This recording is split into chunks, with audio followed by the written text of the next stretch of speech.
অনেকে বেদাতের চাদর দিয়ে নিজেদেরকে আড়াল করে রেখেছে। এই যে আমার তাহেরি ভাই, ও যে প্রকাশ্য বেদাত করে, শিরিক করে, এর ফতোয়া দেওয়া লাগবে। নিজে জিকির করছে ইয়ালি বাবা, শালি বাবা, কেল্লা বাবা, ফতে বাবা। আমি এক কথায় জবাব দিচ্ছি, এদিকে তাকান।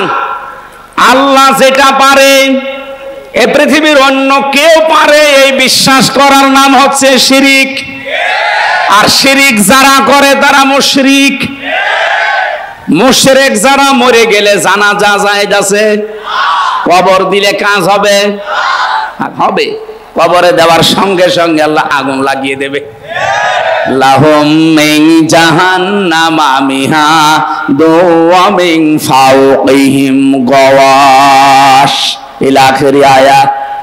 আল্লাহ পাক বলেন, ওদেরকে শুধু কবরে রাখতে দেরি হবে, কবরের নিচে আমি জাহান্নামের বিছানা বিছিয়ে দেব আর উপরে আগুন লাগিয়ে দেব। ওয়াকাযালিকা নাজিজিজ জালিমিন। এটা আমি এই জন্য করব কারণ এটা জালেমদের শাস্তি। কুষ্টিয়াবাসী, আমি যেটা এ পর্যন্ত এসে বোঝাতে চাই, পৃথিবীর শিরিককারী, বেদাতকারী, জুলুমকারী, কুফরিকারী, এগুলো সবই তারা নিজেদেরকে চাদর দিয়ে আড়াল করে রেখেছে। এরা তাফসির শুনলেই ভয় পায়, কারণ ওরা জানে তাফসির মানে খুলে ফেলা, উলঙ্গ করা, উন্মুক্ত করা। ঢাকনা দিয়ে ঢাকা আছে, ঢাকনা ফেলে দেওয়া। আমরা যতগুলো ঢাকনা দিয়ে নিই, আল্লাহর দরবারে শুকরিয়া জানাচ্ছি, বহুদিন আসতে পারি নাই। কোরআনের দাওয়াত নিয়ে আসার বহু ইচ্ছা ছিল। 3টা বছর তো ভেতরেই ছিলাম, ভেতর থেকে বের হওয়ার পরেও আশা ছিল আসবো, কিন্তু আসতে পারি না বিভিন্ন বাধার কারণে। আজকে উন্মুক্ত পরিবেশ আল্লাহ আমাদের জন্য দিয়েছেন। খুশি হয়ে বলেন আলহামদুলিল্লাহ। 1500 বছর আগে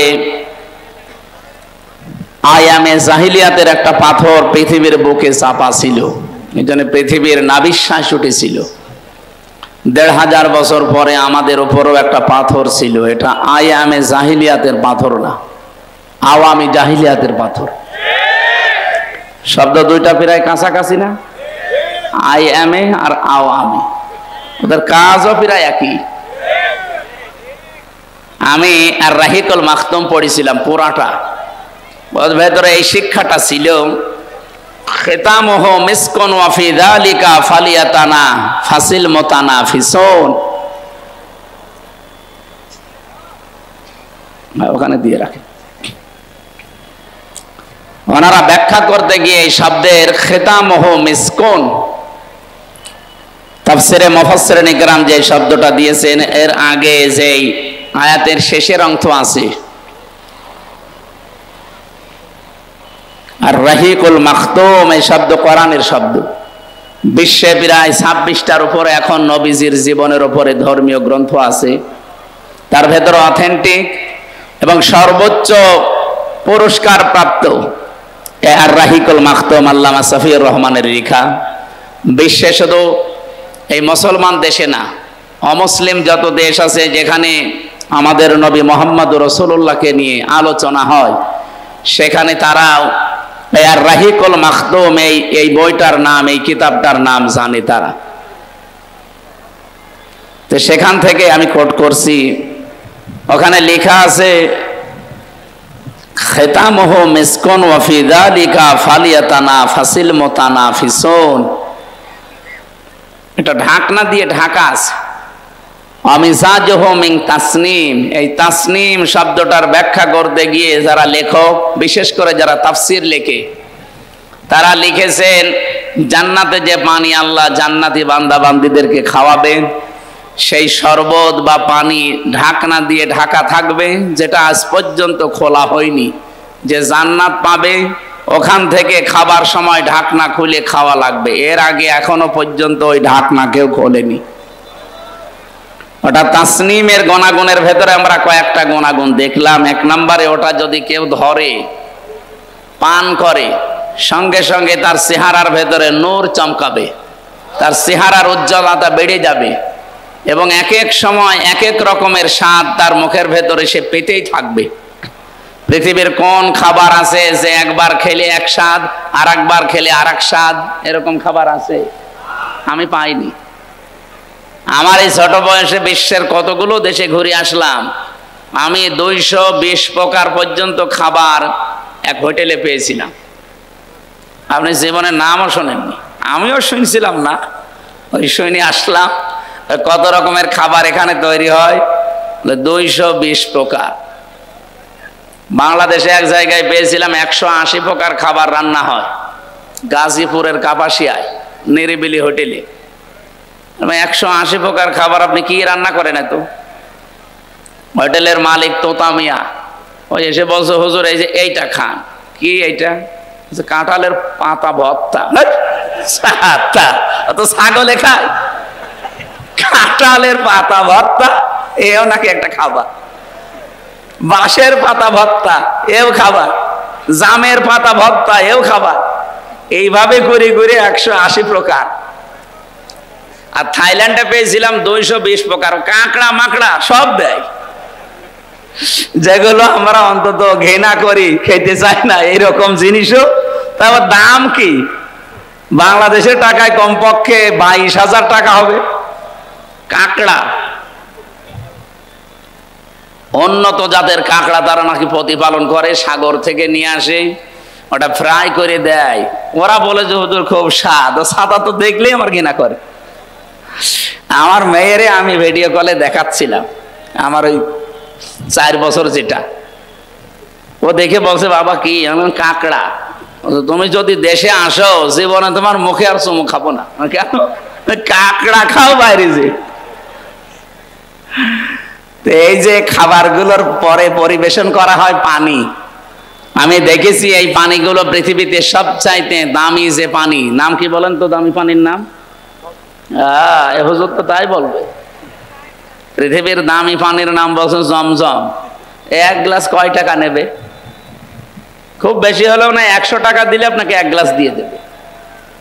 এই পৃথিবীর 257টা রাষ্ট্র সবচাইতে দামি পানির নাম হচ্ছে অ্যাকোয়া ক্রিস্টোলা। এই হাফ লিটার পানির দাম 700 গ্রাম। 700 গ্রাম পানির দাম এখন প্রায় বাংলাদেশের টাকা অনুযায়ী 55 লক্ষ। এই মুকেশ আম্বানির নাম শুনেছেন? ভারতে ওর স্ত্রী নীতা আম্বানি এটা পান করে, প্রতিদিন অন্তত 3-4 লিটার করে তো যায়। আপনি হিসাব করে দেখেন তো, স্বর্ণের বার গুলিয়ে ওটা রিফাইন করে ওর ভেতরে দেয়। ওটা দিলে কয়েকটা উপকার আছে, সব উপকার এখানে বলা যাচ্ছে না, তা 2টা বলি। একটা, যৌবন ঠিক থাকে। 2 নম্বর, চামড়া জড়িয়ে যায় না। ও মহিলার বয়স কিন্তু অনেক, আমার মনে হয় আমার দাদির বয়সই হবে, তারপরেও দেখলে মনে হবে যে আমার ম্যাডামের বয়স। আর কয়েকটা উপকারের কথা আছে, আমি ওগুলো বলতে পারলাম না হুজুরদের কারণে, দেখা আছে। তো এই মহিলা আমার মনে হয় মাঝে মাঝে সে যদি প্রতিদিন অন্তত 3-4 লিটার পানি পান করে, 3 কোটি 3.5 কোটি টাকার শুধু পানি খায়, আর বাকি যা খায় ওগুলো তো নাম বলা যাচ্ছে না, তা আরো দামি। এত দামি জিনিস এই মহিলা খেয়ে কয়েকটা উপকার পাচ্ছে। 1 নম্বরে, বয়স বোঝা যায় না, বয়সের ছাপ এই শরীরে ভেতরে পড়ে না, চামড়াগুলো জড়ো হয়ে যায় না, যৌবন ঠিক থাকে। বাকি আরো যে 2টা আছে বললাম না, আপনি একা একা আসবেন আপনাকে বলবো, ওগুলো ঠিক থাকে। তো কি হচ্ছে, আমি যে কথাটা এখানে আপনাদের সামনে তুলেছিলাম, যেখানে যারা বসে আছে সম্মানিত ওলামা ইকরাম, সামনে বসা মুসলমান ভাইরা, পর্দার আড়ালের সম্মানিতা মা এবং বোনেরা, প্রশাসনের ভাইরা, প্রাণ প্রিয় কুষ্টিয়াবাসী, এ কথাগুলো বলি নাই? বলেন বলেন। বড় আশা ছিল আমি দূরের জেলাগুলো বাদ দিয়ে আমার নিজের এলাকাগুলো একটু ঠিক করি, কোরআন হাদিসের যতটুকু আমি জেনেছি বুঝেছি মানুষকে জানাই, যাতে কপালের ফের জালেমরা আসলে বলতে দেয়নি। এই পৃথিবীতে আসলে শব্দটাই সমস্যা। এই তাফসীরুল কোরআন মাহফিল লিখে দিয়েছেন, এই শব্দটা ঝামেলা। আপনি দেখেন তাফসীর যেখানে লেখা নেই, অন্য কোনো শব্দ থাকলে জালেমদের কোনো সমস্যা হয় না। যত জায়গায় আপনি পাবেন তাফসীরুল কোরআন মাহফিল, কিছু না কিছু বাধা আসবেই, কিছু না কিছু ফতোয়া আসবেই।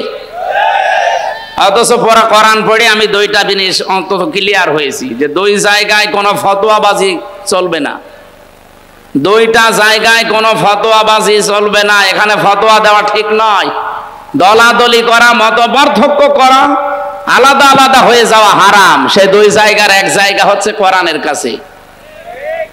ওয়াতাসিমু বিহাবলিল্লাহি জামিআও ওয়া লা তাফাররাকু, সূরা আলে ইমরানের 103 নম্বর আয়াতের প্রথম অংশে আছে। আল্লাহ বলেন যে কোরআনের কাছে যখন আসতে বলবে তখন কোনো দলাদলি করবা না, কোনো ফতোয়াবাজি করবা না। এই জায়গায় আপনি সারা পৃথিবীতে দেখেন যেখানে কোরআনের কাছে ডাক দেওয়া হয় সেখানে ফতোয়া বেশি। এখানে যদি ওরস শরীফ দিতেন, এই জায়গায় যদি ইসালে সওয়াব দিতেন, এখানে যদি আপনি ওই যে 63 দিন ব্যাপী যা হয় বাংলাদেশে বিভিন্ন নাম দিয়ে, আমি নামগুলো নিলাম না, এই নামে কিছু হলে কোনো বাধা হয় আমি দেখিনি, শুনিও নি। ইসালে সওয়াবে আজ পর্যন্ত বাংলাদেশে কোনো জায়গায় বাধা হয়েছে? আর ভারতে তো বাধা হয় না, কারণ ভারতে এটা নিয়েই চলে ওরা। এরপরে নওরস শরীফ হয়, খসরস শরীফ হয়, গোসল শরীফ হয়, ওরস মোবারক, ওরস শরীফ, যত রকমের শরীফ বলেন, মোবারক বলেন, কোন জায়গায় বাধা হয়নি আর আমি দেখিনি, শুনিও নি। শুধু একটা জায়গায় বাধা হয়, তাফসীরুল কোরআন মাহফিল লেখা থাকলেই বাধা হয়। এর আমি কারণ পেয়েছি এই শব্দের ভেতরে। যারা আরবি গ্রামার জানে এ শব্দ ভাঙবেন, এ শব্দের গোড়ায় চলে যাবেন। ফাসসারা ইউফাসসিরু তাফসীরান ফাহুয়া মুফাসসিরুন, এই যে ভাবে সাররাফা ইউসাররিফু তাসরিফান ফাহুয়া মুসাররিফুন, এই বাব থেকে যে শব্দগুলো আমরা খাসিয়াত বের করতে পারি, এখান থেকে যে গুণাগুণগুলো বের হয়, তার বাংলা অর্থ দাঁড়ায় উন্মুক্ত করা, খুলে ফেলা, উলঙ্গ করা। ঢাকনা আছে, ঢাকনা তুলে ফেলা, এর নাম হচ্ছে তাফসীর। আপনি যদি পৃথিবীতে, আমি এই ভাইয়ের বাড়িতে গেলাম, যে সালাম দেওয়ার পরে ওনার ছেলেটা বের হয়ে বলছে কি, ওনার বাবা কই? বলছে বাবা কুষ্টিয়ায় আছে, আপনি পরে আসবেন। মানে এমন সুন্দর ভাবে আমার সালামের জবাব দিয়েছে, কি ছেলে না মেয়ে বোঝা যাচ্ছে না। এখন যদি আমি নাম জিজ্ঞাসা করি তাও তো একটা ধোকায় পড়ে যাব, কারণ এ দেশে অনেক ছেলে মানুষের নাম, মেয়ে মানুষের নাম একই। কাউকে যদি বলে তোর নাম কি, ও যদি বলে মাহি, আপনি কি বুঝবেন? মহিলাও আছে মাহি, হয় যে মাহিয়া মাহি, আপনাদের তো এর সাথে কোনো সম্পর্ক নেই। আর একজন আছে মাহি বি চৌধুরী, এটাও কিন্তু একজন মানুষের নাম, কিন্তু পুরুষ মানুষ। আগেরটা মহিলা, পরেরটা নাম বললে তো বোঝা যাবে না। এখন ওইটা আম্মু না আব্বু, আমার কি বলে সালাম দিলেও আঙ্কেল বলে, এখন কিভাবে বুঝবো আমি? ওর যে পায়জামা প্যান্ট পরা আছে এটা খুলে ফেলা লাগবে না? এটা না খুললে আপনি বুঝবেন কি?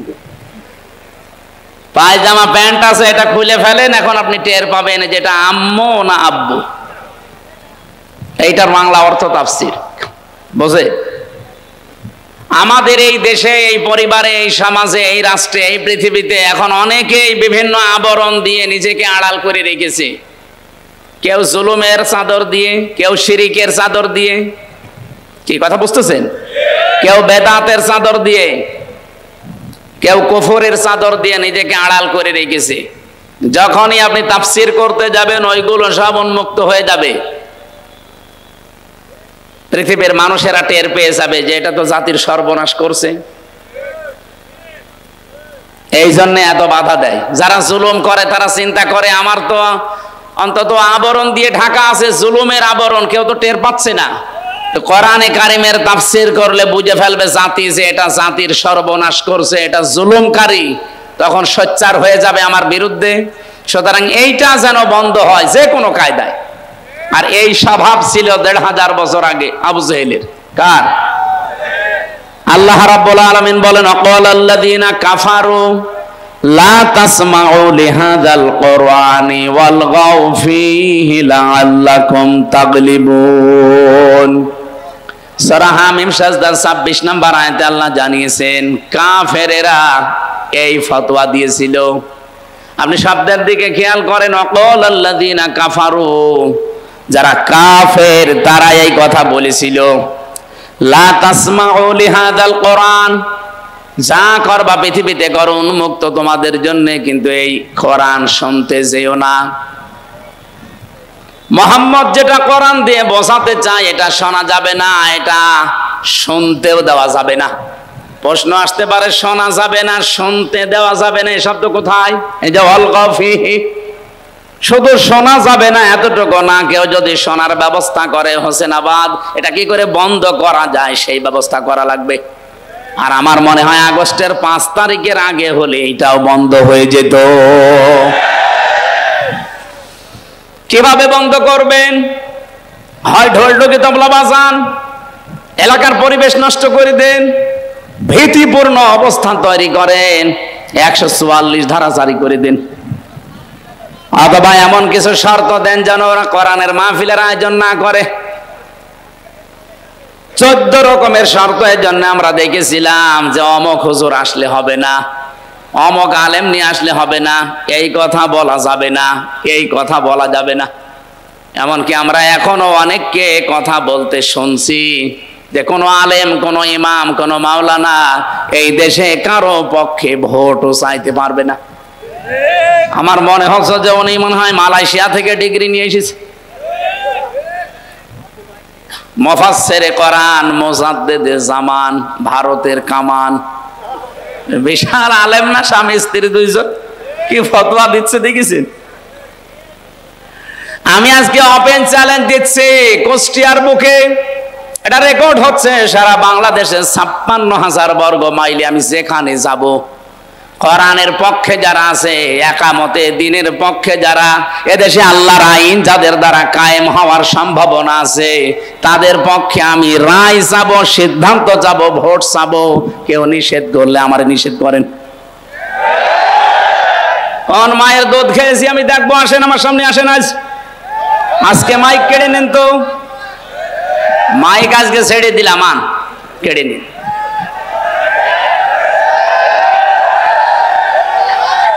আগস্টের 5 তারিখের আগে দেশ আর নেই, এ দেশ এখন এপ্রিলের 23 তারিখ চলছে। আগস্ট আসতে আর কয়েক মাস আছে। আমার মনে হয় এই আগস্ট আসার আগে দেশে এখনো কিছু জুলুম আছে, এই জুলুমগুলো আমরা চাই যেন বন্ধ হয়। আগস্ট আসার আগেও যদি এই জুলুমগুলো বন্ধ না হয়, আবার আগস্ট আসলে কিছু ঘটে যাবে। আমি নামগুলো নিতে পারলাম না, তাই 1500 বছর আগে আবু জেহেল বেশ ভালোভাবে বুঝেছিল যে আমি যা করি, আমি যে চেয়ারে বসে আছি, চেয়ার তো অবৈধ চেয়ার, আর মোহাম্মদ যা বলতে চায় ও বললে আমার চেয়ার টিকবে না। কারণ মোহাম্মদের কথা যদি সত্যি মানুষ বুঝে ফেলে, আমি যে নানা ভাবে চেয়ারে আছি, এ ধরে ফেলবে মানুষ। এই জন্যই ওর সবচাইতে বড় কাজ ছিল এইটা, যে যা করবা করো, কোরআন যেন শুনতে যেও না, আর কেউ যেন শুনতে না পারে সেই ব্যবস্থা করো। আমার মনে হয় 1500 বছর পর ওই আয়ামে জাহিলিয়াত যুগ বার হয়ে আওয়ামী জাহিলিয়াত যুগ শুরু হওয়ার পর ঠিক তারাও বুঝেছিল যে দেশে হামজা কোরআন দিয়ে যা বলতে চায়, জনগণ যদি সত্যি এগুলো বুঝে ফেলে, তে আমাদের চেয়ার থাকবে না। এই জন্য এত বাধা দিত। এত বাধা দেবে কোন কারণে? আমার যাতে কত বড় বড় হুজুর, আমার তো শরীরই চলে না, আর এক একজন হুজুর আসতো, ওরে বাবা 3-4 মন গায়ে গোস্ত। এত বড় বড় হুজুরের কোনো বাধা নেই, আরো টাকা পয়সা দিয়ে বলতো সারা রাত ওয়াজ করেন। কি ওয়াজ? সাপের কাহিনী বলেন, সাপের কাহিনী বলেন, মাছের কাহিনী বলেন, আপনিও কান্দেন, যারা আছে সামনে ওরাও কান্দুক, কেঁদে কেটে বাড়ি চলে যান। আমাদের চেয়ারের 4টা পায়া, একটা পায়া যেন আঘাত না লাগে। হামজা আসলে তো পায়া থাকবে না, কোরআন দিয়ে মানুষকে যা বুঝিয়ে দেবে, মানুষ যদি সত্যি বুঝে ফেলে, আমাদের চেয়ার কিন্তু থাকবে না। এই কারণে বাধা দিত, কারণ তারা নিজেদেরকে জুলুমের চাদর দিয়ে আড়াল করে রেখেছিল। অনেকে বেদাতের চাদর দিয়ে নিজেদেরকে আড়াল করে রেখেছে। এই যে আমার তাহেরি ভাই, ও যে প্রকাশ্য বেদাত করে, শিরিক করে, এর ফতোয়া দেওয়া লাগবে। নিজে জিকির করছে ইয়া আলী বাবা, শাহ আলী বাবা, কেল্লা বাবা, ফতে বাবা, আমি এক কথায় জবাব দিচ্ছি, এদিকে তাকান। আল্লাহ যেটা পারে এ পৃথিবীর অন্য কেউ পারে এই বিশ্বাস করার নাম হচ্ছে শিরিক। আর শিরিক যারা করে তারা মুশরিক। মুশরিক যারা মরে গেলে জানাজা জায়েজ আছে, কবর দিলে কাজ হবে হবে। কবরে দেওয়ার সঙ্গে সঙ্গে আল্লাহ আগুন লাগিয়ে দেবে। লাহুম মিন জাহান্নামা মিহাদু ওয়া মিন ফাওকিহিম গাওয়াশ ইলা আখিরি আয়াত। আল্লাহ পাক বলেন ওদেরকে শুধু কবরে রাখতে দেরি হবে, কবরের নিচে আমি জাহান্নামের বিছানা বিছিয়ে দেব আর উপরে আগুন লাগিয়ে দেব। ওয়াকাযালিকা নাজিজিজ জালিমিন। এটা আমি এই জন্য করব কারণ এটা জালেমদের শাস্তি। কুষ্টিয়াবাসী, আমি যেটা এ পর্যন্ত এসে বোঝাতে চাই, পৃথিবীর শিরিককারী, বেদাতকারী, জুলুমকারী, কুফরিকারী, এগুলো সবই তারা নিজেদেরকে চাদর দিয়ে আড়াল করে রেখেছে। এরা তাফসির শুনলেই ভয় পায়, কারণ ওরা জানে তাফসির মানে খুলে ফেলা, উলঙ্গ করা, উন্মুক্ত করা। ঢাকনা দিয়ে ঢাকা আছে, ঢাকনা ফেলে দেওয়া। আমরা যতগুলো ঢাকনা দিয়ে নিজেদেরকে ঢেকে রেখেছি, কোরআনের তাফসির যদি সঠিকভাবে করা হয়, একজেরাও জানে যে আমরা ভ্রান্ত পথে আছি। কথা বলেন না কেন? ওরা নিজেরাও জানে যে আমরা ভুল পথে আছি, কিন্তু দুনিয়ার স্বার্থে তারা ওটা ছাড়তে চায় না। এই পৃথিবীতে আমরা তিনটা প্রাণী দেখি, এরা কিন্তু দিনের আলোতে বের হয় না কোনো দিন, রাতের আধারে বের হয়। এই যে রাত এখন অন্ধকার হয়ে গেছে, যত বেশি অন্ধকার হবে দেখবেন তত বেশি ওরা রাতের বেলা বের হবে। পেঁচা, বাদুর আর চামচিকা, নাকি এলাকায় নেই? এই তিনটা জিনিস রাতে বের হয়, বের হয়ে স্থির থাকে, মানুষের কলা নষ্ট করে, ফসল নষ্ট করে, পানির বরজ নষ্ট করে। কি কথা বলছেন না কেন? দিনের আলো, সূর্যের আলো তাদের ভালো লাগে না, রাতের আধার তাদের ভালো লাগে। এই জন্য নামও দেখেন ডিজিটাল নাম, পেঁচা, বাদুর, চামচিকা। আমার মনে হচ্ছে ওর চেহারা ওই রকমই। কি কথা বলেন? যাদের নাম বললাম কি একবার দেখলে আর একবার দেখতে মন চাবে? কি বুঝলেন এখান থেকে?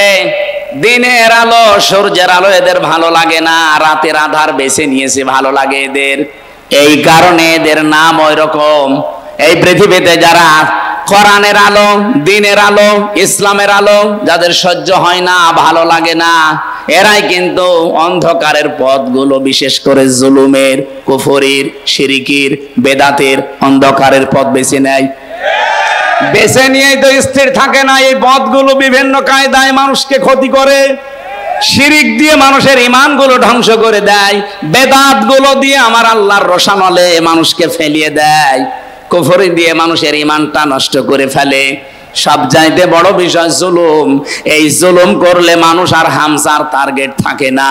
জুলুম করলে সরাসরি মানুষ আল্লাহর মামলার আসামি হয়ে যায়। এটা আমি বানালাম কোথায়? সূরা শুরা 25 নম্বর পারার 6 নম্বর পৃষ্ঠার 13 নম্বর লাইনের 42 নম্বর আয়াতে আছে। এই 15.5 বছরে যারা জুলুম করেছেন কান খাড়া করে শোনেন। হ্যাঁ, আমি জানি আপনার কাছে এটা পৌঁছাবে। অকল ইন্নামাস সাবিলু আলাল্লাযীনা ইয়াযলিমুনান নাস ওয়া ইয়াবগুনা ফিল আরদি বিগাইরিল হক উলাইকা লাহুম আযাবুন আলীম। আমি একটা দুইটা না, আমার বিশ্ববিদ্যালয়ে থাকাকালীন আমি আয়াতের সাথে প্রায় 42টার উপরে তাফসির মিলিয়েছিলাম। 42টা মুফাসসির সব আয়াতের ব্যাপারে এক কথাই লিখেছেন। আল্লাহ পাক বলেন আমি নিজে অভিযোগ দেব, মামলা দেব, কেস করব তাদের বিরুদ্ধে, দুনিয়াতে যারা মানুষ হয়ে মানুষের উপরে জুলুম করছে। শব্দের দিকে খেয়াল করেন তো, আপনি আলেম না? ইয়াজলিমুনান নাস দিয়েছেন আল্লাহ, ইয়াজলিমুনাল মুসলিমুনা দেয়নি। এরপরে শব্দ হচ্ছে ইয়াসলিমুন, শব্দ দিলেন কেন আল্লাহ? এটা তো মোজারে, বর্তমান, ভবিষ্যৎ, প্রেজেন্ট, ফিউচার। তার মানে বর্তমানে যারা আজ মানুষের উপরে জুলুম করছে, ভবিষ্যতেও যারা করবে। এই যে আমাদের পেছনে ইন্ডিয়া, এই পৃথিবীতে সবচাইতে নিকৃষ্ট মানুষের তালিকায় দুইটা জাতি। এখন আপনি ইন্টারনেট ঘাটেন, গুগলে সার্চ দেন, দেখবেন দুইটা জাতির নাম আসবে, একটা ইহুদি আর একটা মুশরিক। আজ ফিলিস্তিন যারা দখল করে নিচ্ছে, এরা ইহুদি, এরা পৃথিবীর নিকৃষ্ট 1 নম্বরে। 2 নম্বরে আছে আমাদের পাশের এই প্রতিবেশী, সবাই না, যারা উগ্রপন্থী, যারা মোদির মুরিদ, এরা হচ্ছে আসল জঙ্গি। আল্লাহর ঘর মসজিদ গুলো সব আজ ভেঙে দিচ্ছে ভুয়া ধোয়া তুলে। কি ধোয়া? ভুয়া ধোয়া তুলেছে তারা। বলে 500 বছর আগে এখানে মন্দির ছিল, এই জন্য আমরা ভেঙে দিয়ে মন্দির বানাবো। আরে শয়তান, পৃথিবীতে আর জায়গা পাও না, যত মন্দির তোমার সব মসজিদের নিচে পাওয়া যায়। বিশ্বের মানুষেরা আজ দেখে মাটির নিচে কেউ তেল পায়, গ্যাস পায়, সোনা পায়, রূপা পায়, আর শয়তানরা মাটির নিচে শুধু পায় মন্দির। তবে যেখানে সেখানে না, শুধু মসজিদের নিচে পায়। এই কথা বলেন না কেন?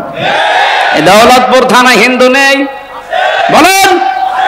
আমরা আজ পর্যন্ত কোনোদিন আওয়াজ তুলেছি যে এই দেশে যত মন্দির আছে 1000 বছর আগে এখানে আমাদের মসজিদ ছিল, আমরা ভেঙে দেব? তুলেছি? অথচ অলরেডি গতকালকে ওরা অলরেডি দাঙ্গা বাঁধিয়ে দিয়েছে। পৃথিবীর নিকৃষ্ট জাতিতে এখন ইহুদিদের উপরে চলে যাচ্ছে এরা।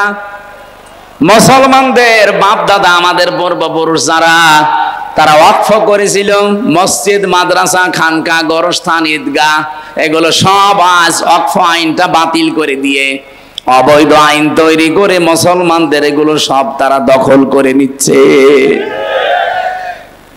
একটা হাদিস পড়ছিলাম আজকে, বিশ্ব নবী জানিয়েছেন, আনাবি জাররিন রাদিয়াল্লাহু তাআলা আনহু قال قال النبي صلى الله عليه وسلم من ادعى ما ليس له فليس منا ওয়ালিয়াতাবাওয়া মাকআদাহু মিনান নার। রাহু মুসলিম। বিশ্বনবী বলেন, ওই লোকটা কোন লোক? এ পর্যন্ত পরে নবী কিছু বলেননি। ওই লোকটা কোন লোক? যেই লোকের দখলে ওই জিনিস থাকার কথা না, জোর করে নিজের দখলে যদি ওই জিনিস সে নিয়ে নেয়, সঙ্গে সঙ্গে ফালাইসা মিন্না, সে আমার উম্মত থেকে বের হয়ে যায়। কি কিছু বুঝেছেন না? বোঝেন? আমি আগে ব্যাখ্যাটা বলি, দেখেন। যেই জিনিস আপনার দখলে থাকার কথা না, ওইটা যদি আপনি নিজের দখলে নিয়ে নেন, সঙ্গে সঙ্গে আপনি রবির উম্মত থেকে বের হয়ে গেছেন। এই গল্প করছেন মানে?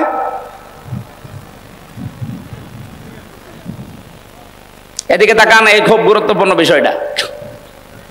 2 নম্বরের শাস্তি হচ্ছে ওয়ালিয়াতাবাওয়া মাকআদাহু মিনান নার, সে যেন জাহান্নামে নিজের স্থান বরাদ্দ করে নিল।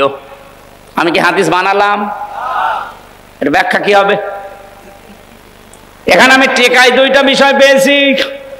যেই জিনিস আপনার দখলে ছিল, আগে আপনার মালিকানায় ছিল, কেউ কেড়ে নিয়েছিল, কেউ দখল করেছিল, সেটা যদি আপনি আবার ফেরত পান, তাহলে এই হাদিসের যে শাস্তি, তার আওতায় আপনি থাকবেন না। আমার মনে হয় খুব কঠিন হয়ে যাচ্ছে। কথা বুঝতেছেন? যে জিনিস আপনারই ছিল, আপনার আন্ডারে ছিল, কেউ কেড়ে নিয়েছিল, কেউ জোর জবরদস্তি করে দখলে রেখেছিল, এখন যদি ওইটি আপনি আবার ফেরত পান, আপনি দখলবাজ না, দখলদার না, আপনার নিজের জিনিস আপনি নিজে ফেরত পেয়েছেন। আপনি এই হাদিসের যে প্রথম শাস্তি ফালাইসা মিন্না, সে নবীর উম্মত না, এটার ভেতরে আপনি পড়বেন না। আমি একটা বলছি উদাহরণ, বাংলাদেশে যে ইসলামী ব্যাংক যাদের ছিল, তারা এখন ফেরত পেয়েছে। জবাব দেওয়া লাগবে আপনাকে। আমি যদি বানিয়ে বলি, কিছু ভুল বলি, আপনি ধরিয়ে দেন না, জোর করবেন না, একেবারে লাইন মতো এসে বলেন। ইসলামী ব্যাংক যাদের ছিল তারা ফেরত পেয়েছে। এতদিন যারা কাছে ছিল ওরা দখল করেছিল। এই কথা বলেন না কেন?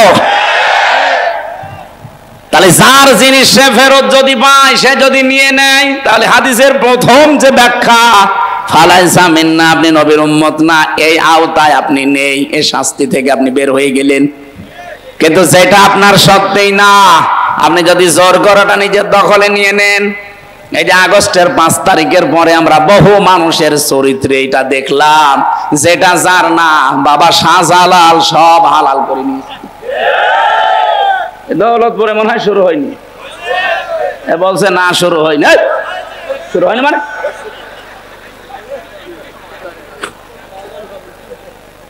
হুজুর মনে হয় ওই দলের, বলছে না শুরু হয়নি। ও টপি কেটে দিলে তখন বলবে না শুরু হয়েছে।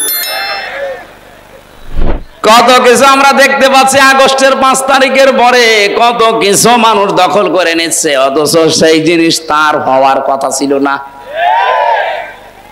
এই আন্দাজে চিল্লাছেন মানে কিছু বুঝেছেন? হ্যাঁ ঠিক আছে, এ তো খুব চালাক এলাকার মানুষেরা, শহরের মানুষ তো, শহরের মানুষ দেখলে বাংলাদেশের মানুষ এমনি ভয় পায়, কারণ এরা মানুষ জবাই করে শহরের ওপরে রেখে দেয়। অবশ্য ঠিক, আসতে বলেন, রেকর্ড হচ্ছে। আমি আবার রিপিট করছি কারণ এটা খুব দরকার। যেই জিনিস আপনার না, যদি জোর করে জবরদস্তি করে দখল করে কায়দা করে যে কোনো ভাবে নিজের আয়ত্তে নিয়ে নেন, ওটা ফেরত দেওয়া লাগবে। ওটা যদি কেউ ফেরত না দিয়ে নিজের কাছেই রেখে দেন, ওই অবস্থায় যদি মারা যান, আপনি নবীর উম্মত না। আর নবীর উম্মত যদি হয়ে না মরে, ওর জন্য জানাজা জায়েজ আছে, কবরে দেওয়া। তাহলে কে মরে যাচ্ছে আমরা কেন জবাই করব, কেন তার জানাজা দেব, কবরে দেব বলেন? আজকে কুষ্টিয়ার একজন মারা গেছে, আমি নাম নিলাম না, মানে বহু কিছু 15.5 বছরে দখল করেছিল। এখন অনেকেই তার এই দখলকৃত জিনিস এই 8.5 মাস 9 মাসের ভেতরে তারাও বাবা শাহজালাল সব হালাল বলে আবার নিয়ে নিয়েছে। আমার মনে হয় এই ঝামেলায় পড়েছে, এই কারণে স্টক করে আজকে পটল তুলেছে। আমি কমেন্টে দেখলাম, মেসেজ বক্সে যে 100 জনের প্রায় 99 জন বলছে আলহামদুলিল্লাহ, ইন্নালিল্লাহ কেউ লেখে না। সে যাই হোক, আপনাদের নাম শোনার দরকার নেই, ফেরেশতারা জানলে আর আমি জানলে হবে। এরকম জীবন যেন সামনে কেউ গঠন না করে। তাও তো সে একটা পাপী নেতা ছিল। আরে পাপী যার পেছনে থাকতো, সে যদি মরে যায়, আমার মনে হয় দেশে হিন্দুরাও বলবে আলহামদুলিল্লাহ। এই জন্য অত তাড়াতাড়ি যেন তাদের মরণও না হয়, কারণ এখনই আলহামদুলিল্লাহ শুনতে আমরা রাজি না। রিমান্ডে আমার 8 কি 10 দিনের ভেতরে 8 দিন আমাকে একটা প্রশ্নই করেছিল, সে লোকটা এখন জেলে আছে। তৌফিক এলাহি না, জ্বালানি উপদেষ্টা ছিল। আর একজন ছিল এইচটি ইমাম, সিরাজগঞ্জের। এই লোকটা মারা যাওয়ার পরে আমি দেখেছিলাম বহু মানুষ ইনবক্সে কেউ ইন্নালিল্লাহ লেখে না, লেখে সব আলহামদুলিল্লাহ। আমি তো মোবাইলও চালাই না ওইভাবে, আমি বুঝিও না ভালো। আমার ওই শালাটা চালাই, তো ও শালা তো শালাই, ও লিখেছে আলহামদুলিল্লাহ। যেহেতু নামে আমার চলছে মুফতি আমির হামজা কুষ্টিয়া, ওই শয়তানরা ওইটা দেখেছে। রিমান্ডে আমারে বলছে কেন আলহামদুলিল্লাহ লিখলেন? কই এই যে ঠিক, সবই ঠিক আছে, কিন্তু লিখেছে আমার শালা, আর শালার সব দোষ আমার ঘাড়ে। এই 10 দিন রিমান্ডের 8 দিন যে শাস্তি আমারে দিয়েছিল, প্রতিদিন ওই একই রকম। আমার আগে একজনকে নিয়ে গেল, দেখলাম বাড়ি চট্টগ্রামে ছাত্র দলের এক ভাই, ওরে নিয়ে যে নখ তুলছিল। ওদের কাছে এমন একটা চেয়ার আছে, আমাকে দেখায় না, আমাকে বসিয়েছিল কিন্তু আমাকে ঘোরায়নি, কিন্তু ওই ভাইকে বসিয়ে আবার ঘুরিয়েছিল। এরকম চেয়ারে বসিয়ে 2 ক্লিপ দিয়ে হাত আটকিয়ে দেয়, পা আটকিয়ে দেয়, এ গলার কাছে একটা যে লাগিয়ে দেয়, রাবার, আপনি নড়াচড়া করতে পারবেন না।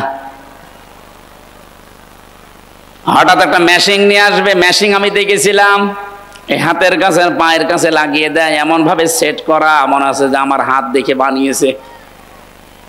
হাতের কাছে লাগিয়ে শুধু একটা সুইচ টিপ দিলে একবারে নখগুলো খুলে সব চলে আসে। আর আপনি দেখেন এখন এই নখ খুলে কেমন ফিনকি দিয়ে রক্ত বের হয়।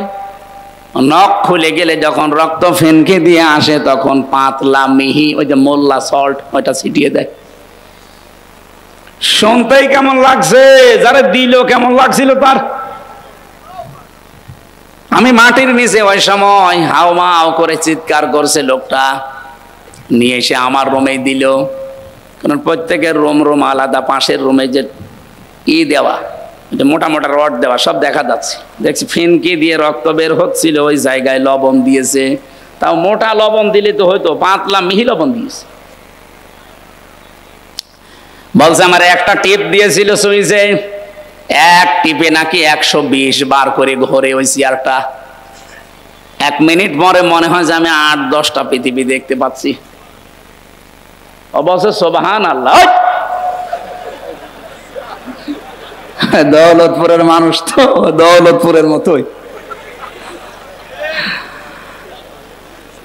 বলেন তো যে একটু হালকা বর্ণনা বললাম, তাও আমার উপরে হয়নি, আমার সাথে ছিল তার উপরে একজন আলেম আমার সাথে ছিল, মুফতি ফখরুল ইসলাম। লোকটা শেষে এসে আমি 3 বছরের ভেতরে তার 1 বছর পেয়েছিলাম একসাথে। ওরে ডান্ডা বেড়ি দিয়ে 24 ঘন্টা ওই ফাঁসির কন্ডেম সেলের ভেতরে আমার রুমে দিয়েছিল। মাঝে মাঝে দেখি হাত পা সাটবাট হয়ে পড়ে আছে। কি ভাই আপনি এমন করেন? আমারে বলছে হামজা ভাই আপনার সাথে রিমান্ডে কি করেছে আমি জানি না, তবে আমারে নিয়ে পায়ের ভেতরে হাত দিয়ে, সামনে লোহার ব্যারিকেড ছিল, ও লোহার ব্যারিকেডের সাথে হাত আটকিয়ে দিয়েছে হ্যান্ডকাপ দিয়ে। 2 মিনিট 5 মিনিট না, 3 বছরে ভাবে আটকিয়ে রেখেছে। 24 ঘন্টা। এটা মানুষ যে শুয়ে থাকে এটা যে কত বড় নিয়ামত আমি জানি।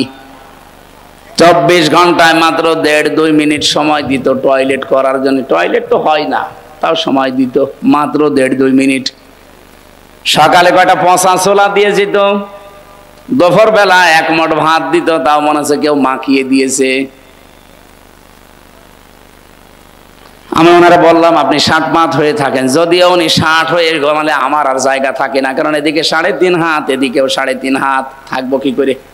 উনি যদি 60 হয়ে হাত পা ছেড়ে দেয় তা আমি থাকবো কোথায়? আবার সামনে টয়লেট দেওয়া, টয়লেটের আবার দরজা নেই, শুধু 1-1.5 হাত মতো একটা দরজা দেওয়াল দেওয়া আছে। বসলে দেখা যায় না, দাঁড়ালে দেখা যায়। তাও তো ভেতরে অবস্থা। আর ওদের কাছে যখন রিমান্ডে মাটির নিচে ওই জায়গায় এমন কঠিন টয়লেট আছে, কিন্তু টয়লেটের দরজা আবার খোলা রাখা লাগে। 1-1.5 হাত খালি দেওয়াল দেওয়া। এটা যুবক মানুষ আমরা, বলেন তো এরকম একটা মানুষের সামনে যদি ওইভাবে টয়লেট পোষাবো তো আসবে না। আলেমদের সাথে এই ব্যবহার করতে আমি নিজে সাক্ষী, নিজে দেখেছি। আর এখনকার এই শয়তানগুলোকে কোর্টে তোলার সময় ওদের আচরণ দেখেছেন? বলছে আবার সুযোগ পেলে সবাইকে দেখে নেব। ওই জায়গায় দাঁত মুখ খুলে ফেলা দরকার। আলেমদের মাথায় দড়ি দিয়ে, ডান্ডা বেড়ি দিয়ে বুকের ওপরে সে কি লাগাতো না, একটা কি যেন আছে, বুলেট প্রুফ জ্যাকেট, মাথার ওপরে টুপি দিয়ে মনে হচ্ছে যে কি নিয়ে যাচ্ছে, অথচ কিছুই না। আবার হাত আমার বাঁধতো পেছনে, মাথায় দড়ি দিয়ে যখন কোর্টের সামনে দিয়ে নিত আমার মনে হচ্ছে যে গরু ছাগল টেনে নিয়ে যাচ্ছে। ওই শয়তানগুলো সব কোর্টের বারান্দায় টিপ্পনি কাটতো আমারে দেখে, মামুনুল হককে দেখে, সাখাওয়াত হোসেন রাজিরে দেখে, বলতে এই দেখেন জঙ্গি যাচ্ছে। এখন আপনারা তো ওইভাবে যাচ্ছেন, এখন আমরা বলি দেখ কেমন লাগে।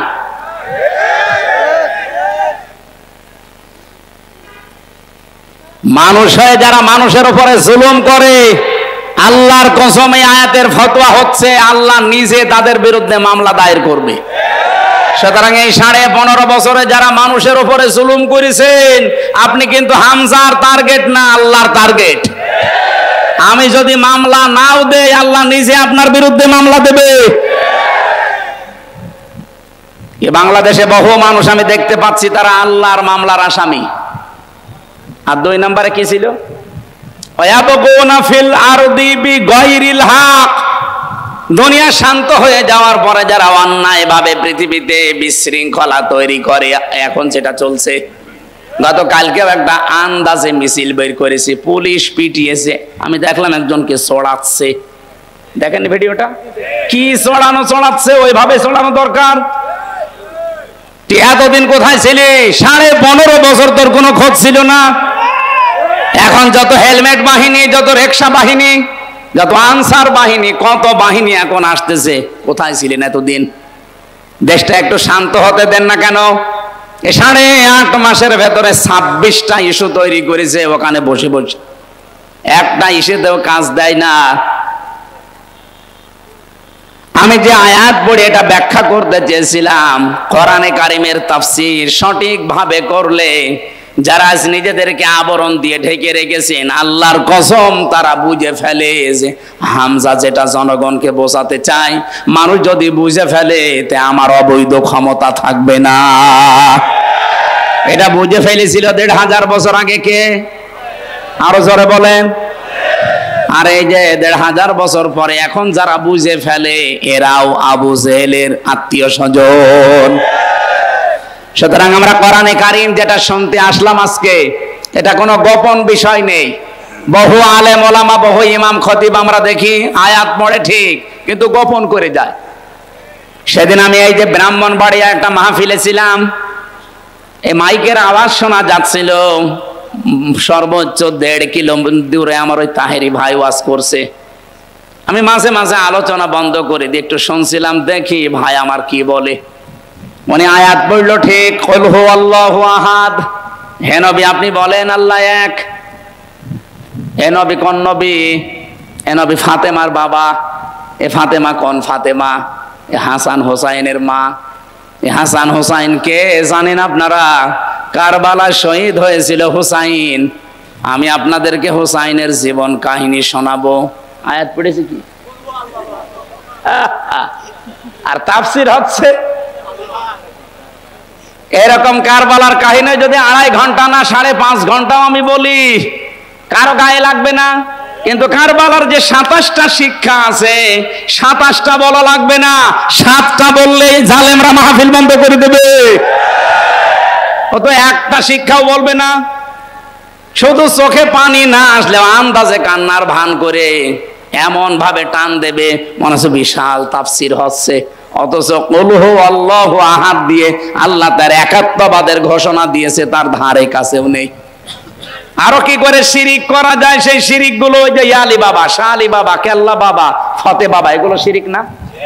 কারণ আল্লাহর সাথে অন্য কাউকে জোর করে যদি কেউ ডাকে, ওটা হচ্ছে শিরিক। এই আয়াত হচ্ছে সূরা আরাফের 181 নম্বর আয়াতে আছে। আল্লাহ রাব্বুল আলামিন বলেন, আমি আল্লাহর সাথে অন্য কাউকে জুড়ে দিবা না।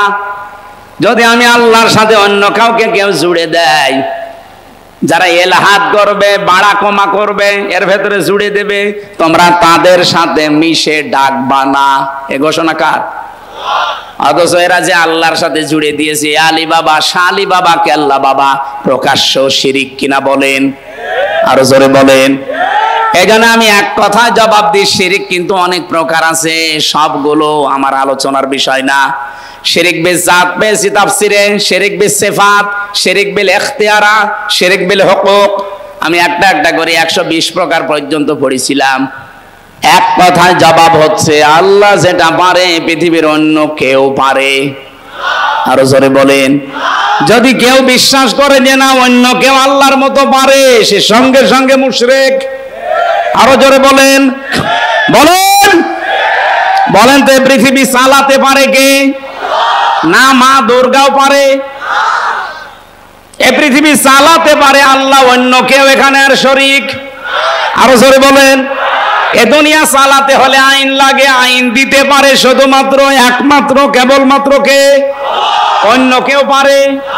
তাহলে এই কথাই তো বলি আমরা, অন্যের কোন আইন এই পৃথিবীতে যদি চলে, কেউ যদি চালানোর চেষ্টা করে, সে মুশরিক।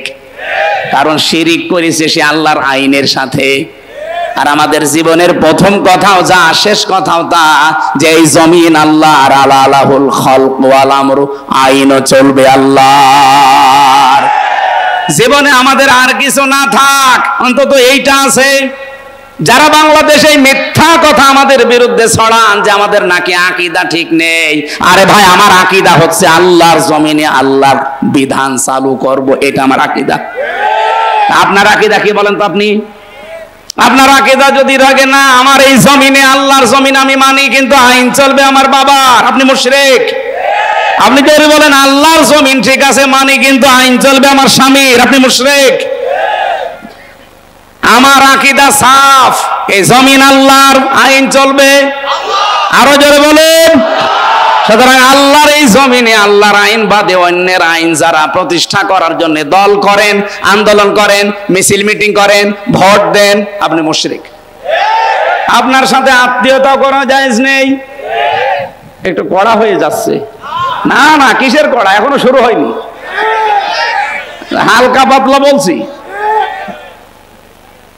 আকীদা সাফ করা লাগবে। আমার আলোচনার বিষয় পাঁচটার ভেতরে এটা একটা, যে আকীদা বিশুদ্ধ করা লাগবে, সাফ করা লাগবে। আমি যে তেলাওয়াত করেছি এর ভেতরে পাঁচটা বিষয় লুকিয়ে আছে, আমি সামনে নিয়ে আসব। আপনারা কি ধৈর্য হারা হয়ে যাচ্ছেন? আর কিছুক্ষণ সময় দেওয়া যাবে না? সাফ করছি আমি, আগে এটা ঠিক করে নেই। সূরা বাকারার 208 নম্বর আয়াতটা পড়েছিলাম, আর লক্ষ লক্ষ হাদিস থেকে মাত্র একটা হাদিস একটু লম্বা, ওইটা পড়েছিলাম। এই দুটাকে সামনে নিয়ে আমি কথা বলবো ইনশাআল্লাহ। রব্বুল আলামিন এখানে ঈমানদারকে ডাক দিয়েছিলেন, ইয়া আইয়ুহাল্লাযীনা আমানু, ওহে যারা ঈমানের দাবি করো, উদখুলু ফিস সিলমি কাফা, তোমরা পরিপূর্ণভাবে ইসলামে প্রবেশ করো। এ নির্দেশ কার? এখানে শব্দটা ছিল সিলমন, এখানে জবর দিয়ে পড়লে হয় সালমন। আলেম যারা আছে বলেন তো সালমন মানে কি? এলাকায় আলেম নেই। সালমন মানে শান্তি, আর সেলমন মানে ইসলাম। সেলমন মানে, এখানে কি সেলমন আছে না সালমন আছে? সেলমন। আল্লাহ পাক বলেন উদখুলু, বহু বচন এটা, সবাই মিলে প্রবেশ করো, ফিস সিলমি, ইসলামের মধ্যে। কিভাবে করবা? কাফা, পরিপূর্ণভাবে। এখন আমাকে যদি কেউ প্রশ্ন করেন, হুজুর সারা জীবন আমি আয়াত শুনছি ইসলামে প্রবেশ করো, ইসলামে প্রবেশ করো পরিপূর্ণভাবে, তো ইসলামে পরিপূর্ণ প্রবেশ কিভাবে করে? কেউ যদি বলে আমি ইসলামে পরিপূর্ণভাবে প্রবেশ করতে চাই, তার কিছু আলামত পড়া কোরআনে আল্লাহ দিয়েছেন। আমি 9টা পেয়েছি, সামারাইজ করে 5টা বানিয়েছি। আপনি যদি এই 5টার ভেতরেও নিজের জীবনকে, প্র্যাকটিক্যাল লাইফকে মিলাতে পারেন, আপনি বিশ্বাস করতে পারেন যে আমি ইসলামে পরিপূর্ণ দাখিল হয়ে গেছি। সুবহানাল্লাহ বলতে পারেন না? আর 1 নম্বরে আকীদা বিশুদ্ধ করা লাগবে, এই জন্য এই পয়েন্টটা নিয়েছি। আজ বহু রকমের আকীদা চলছে বাংলাদেশে। এই দেশে যারা একামতে দিন কায়েম করতে চায়, আল্লাহর কসম কোরআন শরীফ আমি সামনে নিয়ে হাতে নিয়ে বলছি, তাদের বিরুদ্ধে একটা মিথ্যা অপপ্রচার করা আছে যে তাদের আকীদা ঠিক নেই। আরে ভাই আমার আকীদা, আমি সাফ কথা বলছি, আল্লাহর জমিনে আল্লাহর আইন প্রতিষ্ঠা করা, এটা আমার আকীদা। আমার সিস্টেম ভুল হতে পারে, কেউ গণতন্ত্রের নাম দেন, কেউ রাজতন্ত্রের নাম দেন, কেউ খেলাফতের নাম দেন, আমার সিস্টেম ভুল হতে পারে, কিন্তু আমার বিশ্বাসে ভুল নেই।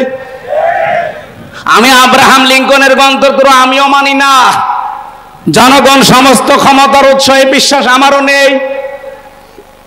আপনার কি মনে হয় জামাত ইসলামের নিবন্ধন বাতিল করে দিয়েছে শুধুমাত্র তারা 71 সালে ভূমিকাটা খারাপ ছিল এই কারণে তাদের নিবন্ধন বাতিল হয়েছে? জীবনও না। এ দেশ তো আর হাসিনা এত স্বামী, ওনার নামে স্বামী, যিনি উনি এখানে যা বলেছে তাই হয়েছে দিল্লির প্রেসক্রিপশন অনুযায়ী। যারাই বলেছে যে ক্ষমতার উৎস জনগণ নয় আল্লাহ, তাদেরই নিবন্ধন বাতিল করে দিয়েছে। কারণ এখানে একটা প্রকাশ্য শিরিক লুকিয়ে আছে। আপনিও কালকে বলেন যে জনগণ সমস্ত ক্ষমতার উৎস, আমরা মেনে নিলাম, আপনারটা আজকে ফেরত দিয়ে দেবে। এই জন্যই তো বারবার বলছি, সংস্কার যখন আরম্ভ হয়েছে 2732 জন মানুষ যখন অন্তত জীবন দিলই, তাদের জীবনের মূল্য যদি দিতে চান, বাংলাদেশে এই মানানো সংবিধান যেটা শিরিক কুফর দিয়ে ভরপুর করা, এর যতগুলো ধারা আমি পড়েছি অধিকাংশ ধারা কোরআনের সাথে মেলে না। এই কোরআনে আল্লাহ একটা সংবিধান নামে সূরা দিয়েছেন, তার নাম ফুরকান। ফুরকান মানে সংবিধান, আধুনিক অর্থ ফুরকান মানে সংবিধান। এখানে 77টা আয়াত আছে, কয়টা? 73টা ধারা আছে। আপনি তাফসীর বুঝে বুঝে পড়েন। পৃথিবীর কোন এলাকা যদি কেউ ভালো বানাতে চায়, মিনি জান্নাত তৈরি করতে চায়, এই 77টা আয়াতের 73টা ধারা ওই দেশে যদি কায়েম করে দিতে পারেন, ওই এলাকা মিনি জান্নাত হয়ে যাবে। আর আমরা ওইটাই চাচ্ছি। সংস্কার আরম্ভ হয়েছে সেই 2024-এর 5 আগস্ট থেকে শুরু করে বারবার আহ্বান জানাচ্ছি যে সংস্কার করেন, তাড়াতাড়ি করেন। কেউ বলছে না সংস্কার লাগবে না, তাড়াতাড়ি নির্বাচন দেন। নির্বাচন দিয়ে করবো কি? সংস্কার না করে নির্বাচন দিলে আগে যে দিনের ভোট রাতে হয়েছে তাই হবে। কারণ এই যে 1628 জন যারা দায়িত্বে আছে, এরা তো ওই মানুষগুলোই, এই ডিসি সেই ডিসি, এই এসপি সেই এসপি, এই টিওনো সেই টিওনো, এই ওসি সেই ওসি। হ্যাঁ, কুষ্টিয়ার ডিসি গেছে কুমিল্লায়, কুমিল্লাটা গেছে কুড়িগ্রাম, কুড়িগ্রামটা চট্টগ্রাম। এই পার্থক্য, মাল তো সব একই আছে। কি মাল এক নেই? খালি চেয়ার পাল্টিয়েছে। চেয়ার পাল্টিয়ে কি হবে? মাল পাল্টান। খালি জিনিসপত্র গুলো পাল্টিয়ে যারা এতদিন কে বৈষম্যের শিকার ছিল এই 15.5 বছর, তাদেরকে নিয়ে এসে বসান। কালকেই নির্বাচন আমরা মেনে নিচ্ছি, কোনো অসুবিধা নেই। এই জন্য বারবার সংস্কার চাচ্ছি, যে সংস্কার যখন সব জায়গায় চলছে, সংবিধান সংস্কার করেন। এখানের ধারাগুলো ডক্টর কামালের লেখা, একটা নাস্তিক, ওর লেখা সংবিধান বাতিল করে দিয়ে কোরআনের সংবিধান। এখানে 92 জন মুসলমান 100 জনের আমরা বাস করি। আমরা কোরআনের এই 73টা ধারার সংবিধান চাই না। আরো জোরে বলেন চাই না। কারা কারা চান কোরআনের সংবিধান? দেখি।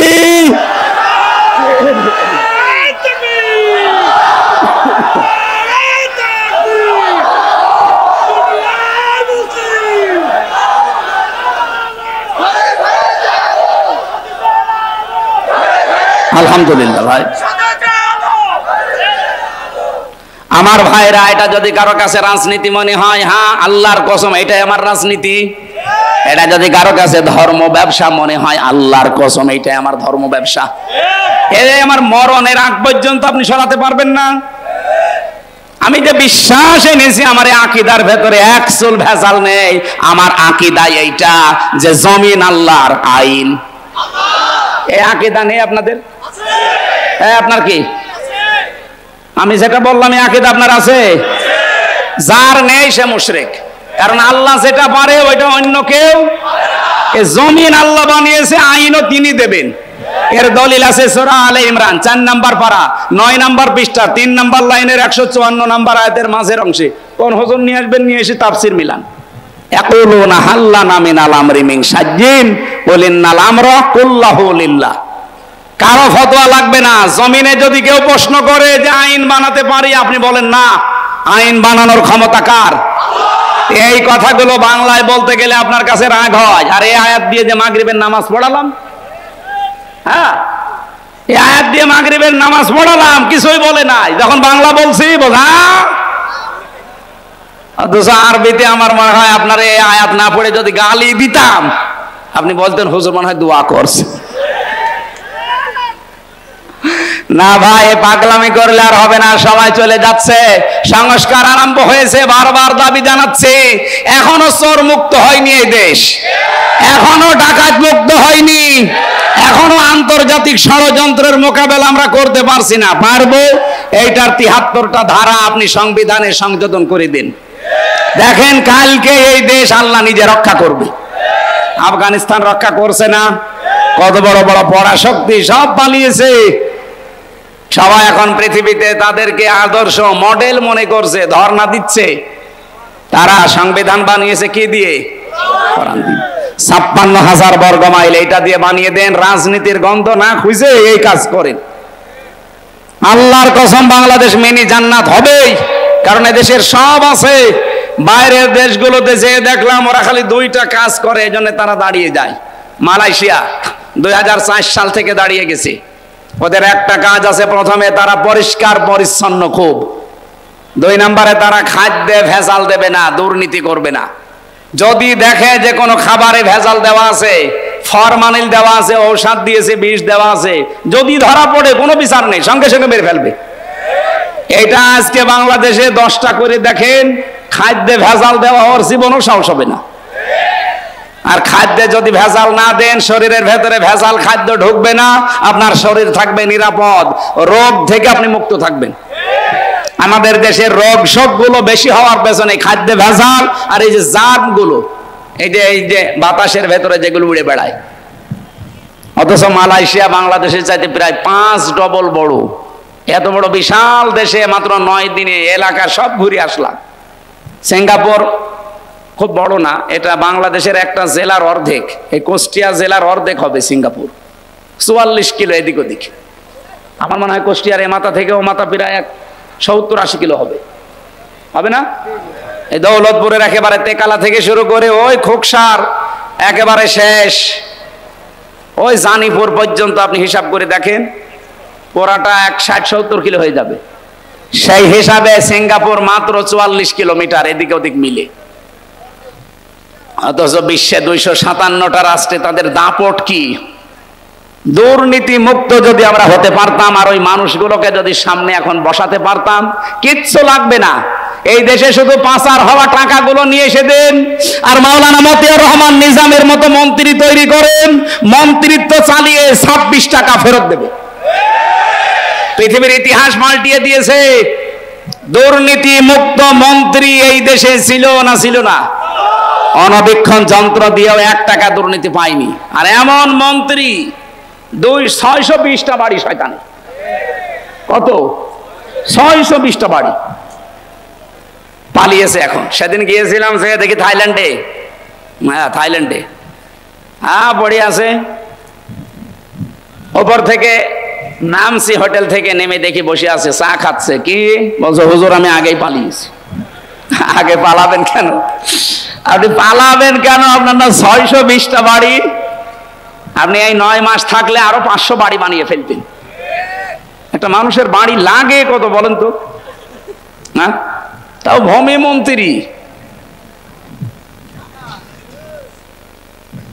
না। ও যদি হানিফ সাহেবের পর্যায়ে থাকতো তাহলে অন্তত 1000 বাড়ি বানালে মেনে নিতাম।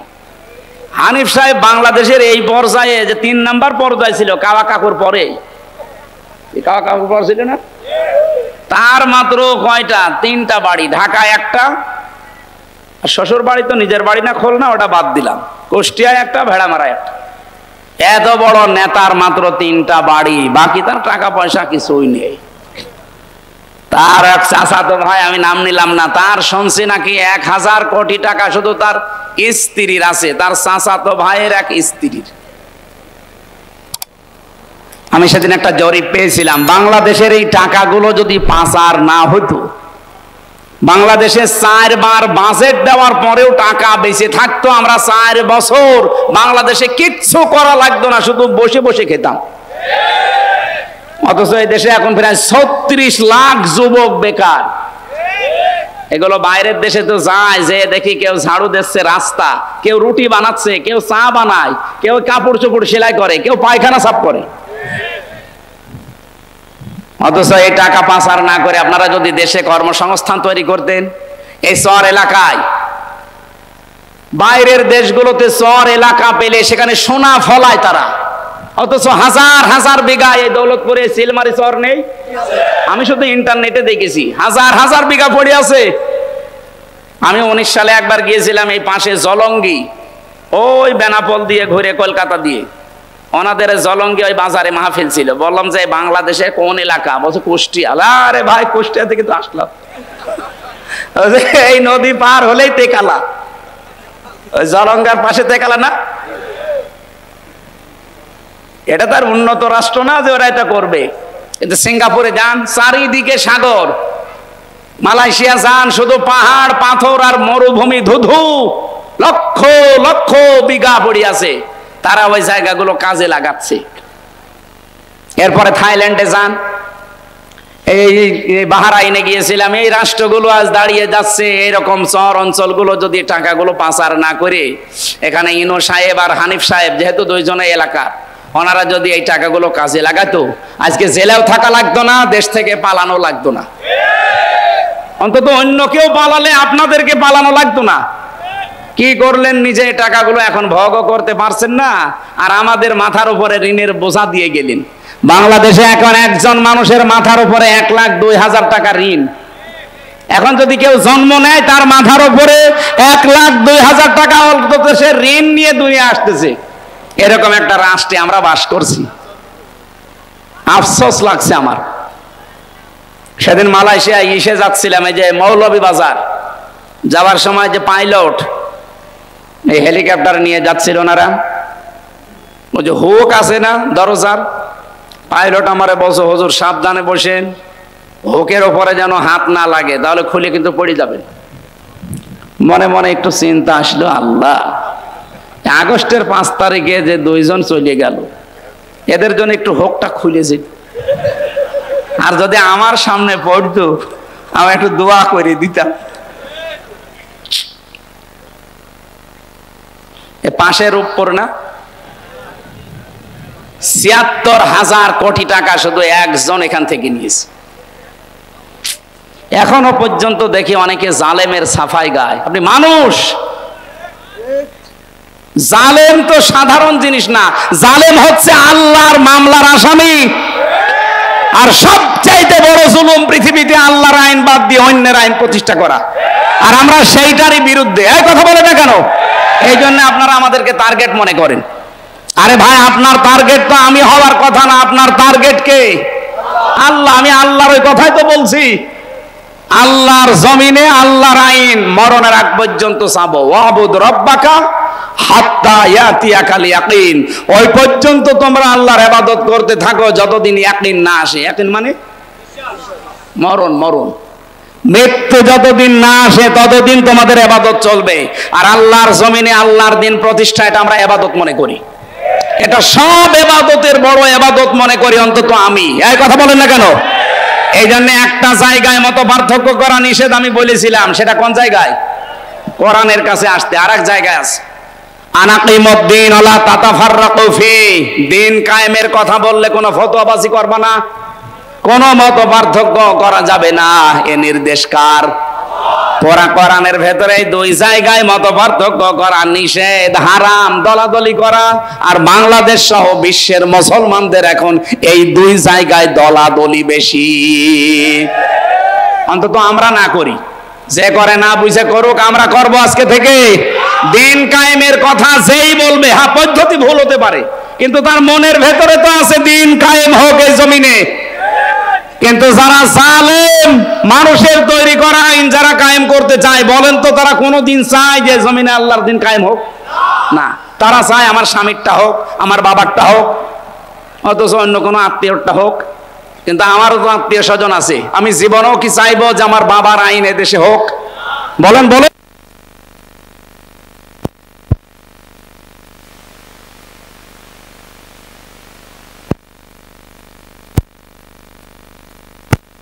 পাল্টান। আমি আবার বলছি ভাই, আল্লাহ যেটা পারে ওইটা অন্য কেউ পারে না। মেয়েদের ভেতরে আকীদার সমস্যা আছে। ওরা একটু রোগ শোক হলেই ছুটে যায় বিভিন্ন পীরের কাছে, বাবার কাছে, মাজারে, কবরে।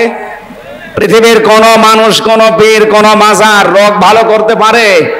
আরো জোরে বলেন। আমাদের জাতির পিতা হযরত ইব্রাহিম আলাইহিস সালাম, তিনি আল্লাহর কাছে বলতেন, ওয়াইদা মারিদতু ফাহুয়া ইয়াশফিন। আমি যখন অসুস্থ হই, রোগাক্রান্ত হই, আমাকে সুস্থতা দেয় কে?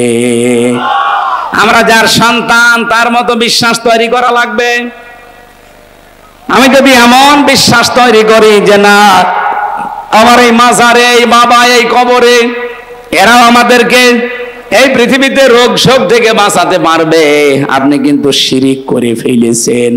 আর শিরিক করলে আপনি আর মুসলমান নেই, আপনি মুশরিক হয়ে গেছেন। হে মেয়েরা যারা এসেছেন, সম্মানিত মা বোনেরা, বেশি আমল করা লাগে না, শুধু আকীদাটা যদি পরিষ্কার থাকে, অল্প আমল করলেই মহান আল্লাহ আপনার জন্য জান্নাতের দরজা খুলে রাখবে। এজন্য কোরআনে কারীমের নির্দেশ হচ্ছে আল্লাযী খালাকাল মাউতা ওয়াল হায়াতা লিয়াবলুয়াকুম আইয়ুকুম আহসানু আমালা। আমি আল্লাহ তোমাদের মউত আর হায়াত সৃষ্টি করে দুনিয়ায় পাঠিয়ে দিলাম, আমি দেখতে চাই তোমাদের ভেতরে কে ভালো কাজ করে আসতে পারো।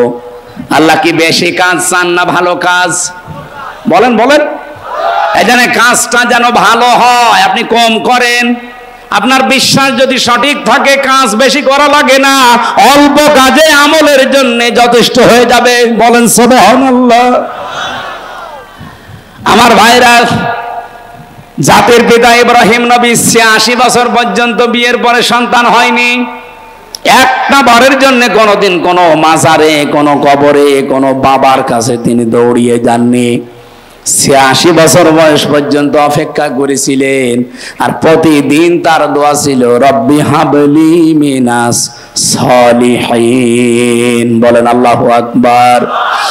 আর আমরা সেই বাবার পিতার, সেই পিতার সন্তান দাবি করে কোন কারণে, কোন দুঃখে এই গোলাপ সার মাজারে যাবেন? বলেন। আপনি কি এমন বাবার সন্তান যে বাবা জীবনে কোনোদিন শিরিক করেনি? শিরিকের কিছু সামনে আসলেই সঙ্গে সঙ্গে মুখ ফিরিয়ে বলতেন ওমা আনা মিনাল মুশরিকিন, আমি কিন্তু মুশরিক না। আর সেই বাবার সন্তান দাবি করে আমরা শিরিকের ভেতরে গা ভাসিয়ে দেই। আমাদের বাবা ইব্রাহিম কত সতর্ক ছিলেন তিনি শিরিকের ব্যাপারে। প্রথমে তারকা দেখে বলেছিলেন এটা আমার মনে হয় খোদা হবে, রব হবে। ফালাম্মা জান্না আলাইহিল লাইলু রাহা কাওকাবা, একটা একটা করে চন্দ্র দেখলেন, সূর্য দেখলেন, শেষে বললেন এটা হাজা আকবার, হাজা রব্বি, এটা আমার বড় রব। যখন দেখলেন এইটাও ডুবে গেল মাগরিবের আগ দিয়ে, তিনি এবার জাতির লোককে সতর্ক করে হাত ওসা করে ডাকলেন ইন্নী ওয়াজ্জাহাতু ওয়াজহিয়া লিল্লাযী ফাতারাস সামাওয়াতি ওয়াল আরদা হানিফা। অবশ্যই আমার এই চেহারা আমি ঘুরিয়ে দিলাম। আসমান আর জমিন যিনি উদ্ভাবক, যিনি এগুলো বানিয়েছেন বিনা আকার আকৃতি মডেল ছাড়া, সে আল্লাহর দিকে আমার চেহারা আমি ঘুরিয়ে দিলাম, একনিষ্ঠ ভাবে আমি ঘুরিয়ে দিলাম। হানিফা, ওমা আনা মিনাল মুশরিকিন, আমি কিন্তু মুশরিক না। কুষ্টিয়াবাসী আর যাই করেন, নিজের জীবনের এই আকীদাটা ঠিক করেন, শিরিক মুক্ত জীবন গঠন করেন। আমল বেশি করার জন্য আহ্বান জানাচ্ছি না, অল্প কাজ করেন, অল্প আমল করেন, এইটা জান্নাতে যাওয়ার জন্য যথেষ্ট হবে। আখলিস দীনাকা ইয়াকফিকা আল আমালুল কলিল। তোমার নিজের আমল, বিশেষ করে আকীদাটা ঠিক করো, অল্প কাজেই, অল্প আমলেই নাজাতের জন্য যথেষ্ট হয়ে যাবে। বলেন সুবহানাল্লাহ। আমার মা বোনদেরকে বলছি, সন্তান যদি একেবারে মরণ পর্যন্ত না হয়, জীবনে আর কোনোদিন কোনো বাবার কাছে, ফকিরের কাছে না। যদি আপনার রোগ থাকে চিকিৎসা করান, চিকিৎসার জন্য যদি ঝাড়ফুঁক নেওয়া লাগে ঝাড়ফুঁক নেন, কিন্তু তাবিজ কবজ নেবেন না। তাবিজের ভেতরে শিরিকের গন্ধ পাওয়া যায়। আব্দুল্লাহ বিন মাসউদ থেকে বর্ণিত, তিনি বলেন তাবিজ ঝোলালো যে সে যেন আল্লাহর সাথে শিরিক করলো। বলেন নাউজুবিল্লাহ। আমার বাস্তব জীবনের একটা কাহিনী শিক্ষার জন্য মাঝে মাঝে আপনাদের শোনাই। বগুড়াতে এক মাহফিলে খাবার খাচ্ছিলাম, একটা লোক এসে বলছে হুজুর এই আপেলটা পড়িয়ে দিন, ছেলে মেয়ে হয় না। আমি সূরা ফাতিহা পড়ে ফু দেব, আমার কানের কাছে মুখ নিয়ে বলছে হুজুর এমন ভাবে আপেল পড়বেন যেন ছেলে হয়। মনে হচ্ছে ছেলে আমি তৈরি করি। আপেল দিলাম ফেলে, আচ্ছা আপেল কই, ফেলে দিস কেন? আরে ভাই আপেল পড়ে যদি ছেলে হয় তা আমার ম্যাডামের 3টে মেয়ে হইতো না? খালি আপেল খাওয়াতাম। কি বিশ্বাস দেখিছে, মনে কর যে আমি রামজারে দিয়ে আপেল পড়ালে এতদিন মেয়ে হয়েছে, এখন মনে হয় ছেলে হবে, ছেলেকে আমি ডাউনলোড করে দেব। আকীদা সাফ করা লাগবে। কোন কিছু এই পৃথিবীতে আমার আল্লাহর হুকুম ছাড়া যেহেতু হয় না, আর আল্লাহ যেটা পারে ওইটা অন্য কেউ পারে না। সন্তান দিতে পারে কে? অন্য কেউ পারে? আরো জোরে বলেন পারে। রোগ ভালো করতে পারে কে? হ্যাঁ, ডাক্তারে পারে, পারে। এটা ঔষধ, এটা ওসিলা। কিন্তু সামাম দুনিয়ার সব ডাক্তার আপনি যদি গলিয়ে খাওয়িয়ে দেন, জীবনও ভালো হবে না যদি আল্লাহর অনুমতি না থাকে। এই জন্য আবার বলছি, হাত জোড় করে বলছি, হাতে পায়ে ধরে বলছি, কুষ্টিয়ার মানুষকে এমনি ভালোবাসি বেশি। আমি চাই না আমরা জাহান্নামে চলে যাই। খালি শিরিক মুক্ত জীবন তৈরি করেন, আকীদা সাফ করেন, পরিষ্কার করেন, আপনাকে জান্নাতে কেউ বাধা দেবে না। আমি সারা দেশে কোরআনের কথা বলে বেড়াই, আর আমার নিজের জেলার লোক যদি শিরিক করে, এই গোলাপ সার মাজারে যেয়ে, আরো একটা কি সার মাজার আছে না, ঘোড়া গরু ভেড়া ছাগল সব মরে আল্লাহর ওলি হয়ে যাচ্ছে, আমি কি করছি? কিসের ঘোড়া শাহ, কিসের হরিণ শাহ, সব বানানো। কবর খুঁড়ে দেখবেন কোন আল্লাহর ওলি নেই, ওই ঘোড়া মরে গেছে, বানিয়ে ঘোড়া শাহ বানিয়ে দিয়েছে। কোন ঘোড়া শাহ, কোন গোলাপ শাহ, কোন লালন শাহ, কোন শাহর কবরে যাওয়ার দরকার নেই। যদি কিছু লাগে তাহাজ্জুদের নামাজে বড় করে সেজদা দিয়ে চোখের পানি ফেলে আল্লাহকে বলেন। কথা বলেন না কেন? অনেকে রাসূলুল্লাহর মহব্বতে অনেকে শিরিক করে ফেলে, বিশ্ব নবী তুলতে তুলতে আল্লাহর উপরে তুলে ফেলে। আমি মদিনা শরীফে শুধু হাত তুলেছিলাম নবীর রওজার পাশে, এভাবে আমি মোনাজাতটা এভাবে করতে করতে এভাবে হয়ে গেছে। আমি তো মানে আবেগে আছি। হঠাৎ পুলিশ যেখানে ছিল দাঁড়িয়ে আমার হাতের উপরে লাঠি দিয়ে দিয়েছে, আস্তে করে মৃদু বাড়ি। হাত খুলে চোখ খুলে দেখছি পুলিশ। কি ভাই? ওনারা জিজ্ঞাসা করলাম ওনার ভাষা দিয়ে আরবিতে, মেমা মুশকিলা। আমারে বলছে মুশকিল তো আছেই। কি মুশকিল, সমস্যা কি? ওর ভাষা দিয়ে আমারে বলছে, কেন আপনি এখানে চান? আপনার যদি কিছু লাগে তে নবীজির কাছে চাবেন কেন? আপনি তো চাবেন নবীজির মালিক যিনি। আপনার কিছু লাগলে আপনি যান, কাবা শরীফের দিকে মুখ করেন, আল্লাহর কাছে বলেন। একটা পুলিশ আকীদা কি সাফ দেখেছেন? আর সেদিন নাটোর থেকে আসছিলাম, পুলিশ আমার গাড়ি থামিয়ে বলছে, হুজুর দাঁড়ান। কি? গাড়ির সামনে যেমন নাম লেখা আছে, দেখে গাড়ি দাঁড় করিয়েছে। কি কি হয়েছে? আমার অনেক কাগজপত্র দেখবে না। জামার বোতাম খুলে বলছে, হুজুর ফু দিয়ে দেন। কেন? বলছে ডিউটি করছিলাম, হঠাৎ দেখলাম তাল গাছের ভেতরে কি যেন নড়ি উঠেছে। তাল গাছের ভেতরে কি নড়ে উঠে ও ভয় পায়। ও ভয় তো এমনি পায়নি, কারণ আছে। কি কারণ বলবো?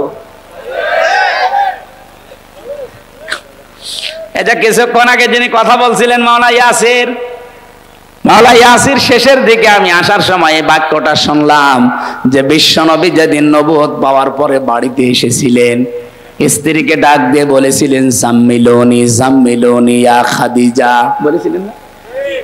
কি এর ভেতরে কিছু পেয়েছেন জীবনে? যে জাম্মিলুনি জাম্মিলুনি ইয়া খাদিজা, হে আমার খাদিজা আমাকে ঢেকে দাও, আমি ভয় পেয়েছি। কি? হযরতে খাদিজার সঙ্গে সঙ্গে 5টা কথা বলেছিলেন। প্রথমেই তিনি বললেন, কাল্লা, কখনোই না, আল্লাহি, আল্লাহর কসম, লা ইউখজিকাল্লাহু আবাদান, কখনো আল্লাহ আপনাকে অপমান অপদস্থ ভয় ভীতি, এখানে ইউখজি শব্দের শাব্দিক অর্থ প্রায় 33টা পেয়েছি। আপনি ভয় পাবেন না, দুশ্চিন্তা করবেন না। এই পৃথিবীতে কোনো ক্ষয় নেই, লয় নেই, কেউ আপনাকে ভীতি ভয় প্রদর্শন করতে পারে না। আপনি দুর্বল হবেন না, হীনমন্য হবেন না, ছোট ভাববেন না। এতগুলো অর্থ আছে এর ভেতরে।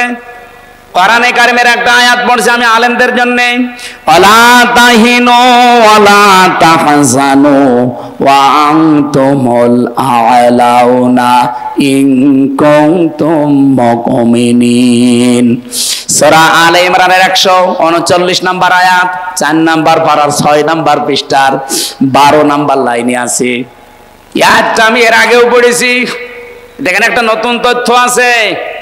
আল্লাহ বলেন, হীনমন্য হবা না, ছোট ভাববা না, দুর্বল হবা না, ভয় পাবা না, চিন্তা করবা না। ওয়া আনতুমুল আ'লাউনা শব্দটা কিন্তু আরবি গ্রামার যারা পড়ায়, যারা বালাগাত মানতেক বোঝে, আমি আলেমদেরকে বলছি, আপনি জিজ্ঞাসা করে দেখেন এই আয়াতটা কিন্তু ঠিক নেই। ওয়া আনতুম আ'লাউনা এই শব্দটা যদি আ'লাউনা দিতেন, আলিফ লাম না দিতেন, তাহলে আরবি গ্রামারও জানি ঠিক থাকতো। কারণ মুবতাদা সব সময় মারেফা হয় আর খবর হয় সব সময় নাকেরা। আল্লাহ এখানে নাকেরাকে আলিফ লাম দিয়ে মারেফা করে দিলেন। নাকেরা যদি মারেফা হয়ে যায় ইফিদুল হাসরা, হসরের ফায়দা দেয়। আয়াতটা যদি আল্লাহ এইভাবে সাজাতেন, ওয়ালা তাহিনু ওয়ালা তাহজানু ওয়া আনতুম আ'লাউনা, অর্থ হয়ে যেত। কিন্তু অর্থ হতো বাংলায় এই শেষে যে হস্যাই আছে, তোমরাই বিজয়ী হবে। এই যে তোমরাই শেষে হস্যাই আর বিজয়ী হবে শেষে হস্যাই, এই দুইটা দেওয়া লাগতো না? তোমরা বিজয়ী হবে, বলেন তো, তোমরা বিজয়ী হবে আর তোমরাই বিজয়ী হবে একই কথা না? ইফিদুল হাসরা, হসরের ফায়দা দেয়, সীমাবদ্ধ হয়ে যায়। আল্লাহ রাব্বুল আলামিন বোঝাতে চেয়েছেন, হে নবী উম্মতদেরকে বলেন, কোনো চিন্তা নেই, কোনো ভয় নেই, ছোট ভাববেন না নিজেদেরকে, হীনমন্য হবেন না, নিজেদেরকে কমজোরি মনে করবেন না, কখনো কোনো দুশ্চিন্তাগ্রস্ত হবেন না। অবশ্যই আপনারা বিজয়ী হবেন।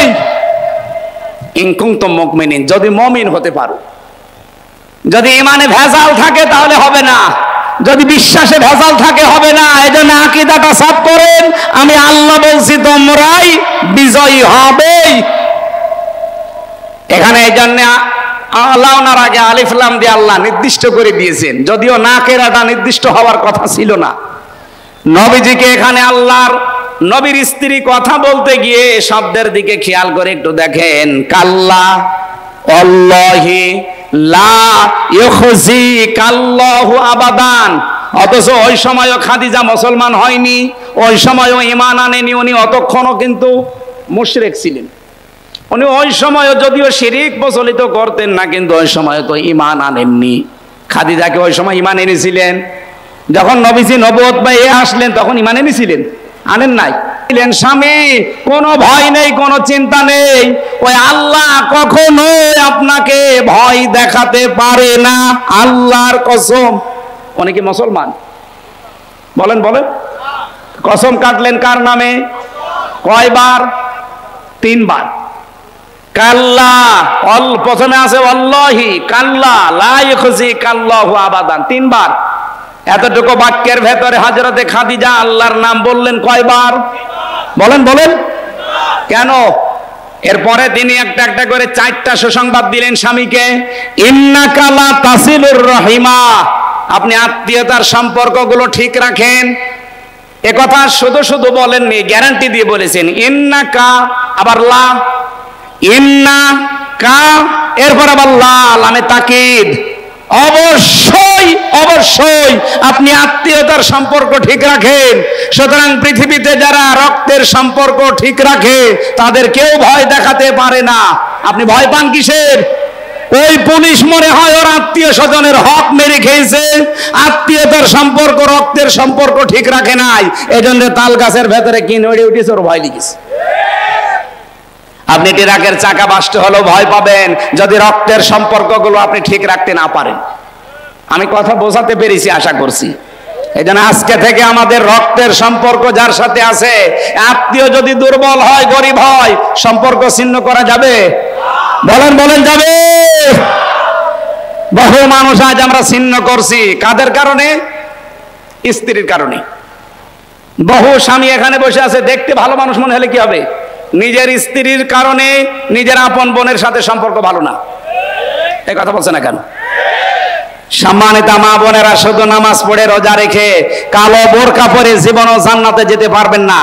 আপনার স্বামীর যদি আপনি চান যে বেশি দিন বেঁচে থাক আমার স্বামী, তার সম্পদ তার সম্মান আরো বেড়ে যাক, আপনি সব সময় চিন্তা করবেন স্বামীকে দিয়ে যে তুমি যা করো করো, কিন্তু সম্পর্কগুলো ঠিক রাখো রক্তের।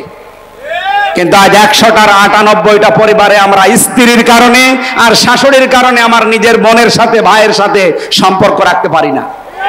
এরকম মানুষ আছেন কারা? হাত তোলেন তো। এই দুইজন, ঠিক আছে, আছে আছে। সম্মানিত মা বোনেরা, না আপনারা কুষ্টিয়ার মেয়ে, বাইরের জেলা থেকে এসেছেন যারা, তারাই মনে হয় এগুলো করছে।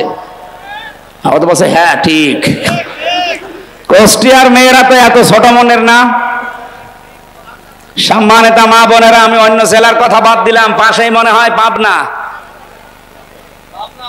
পাবনা, রাজশাহী, এদিকে মেহেরপুর, চুয়াডাঙ্গা, রাজবাড়ি। চুয়াডাঙ্গায় নেই, ওটার বাড়ি চুয়াডাঙ্গায়।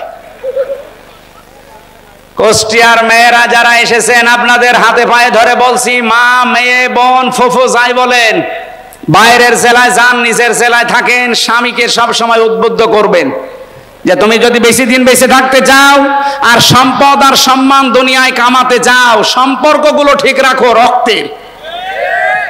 আমার কথা শুনে তুমি কিছু করতে যাবা না, এরকম মহিলা আমরা তৈরি করতে চাই না। সম্মানিত মা বোনদেরকে আল্লাহ এরকম উদার মনের হওয়ার তৌফিক দিন।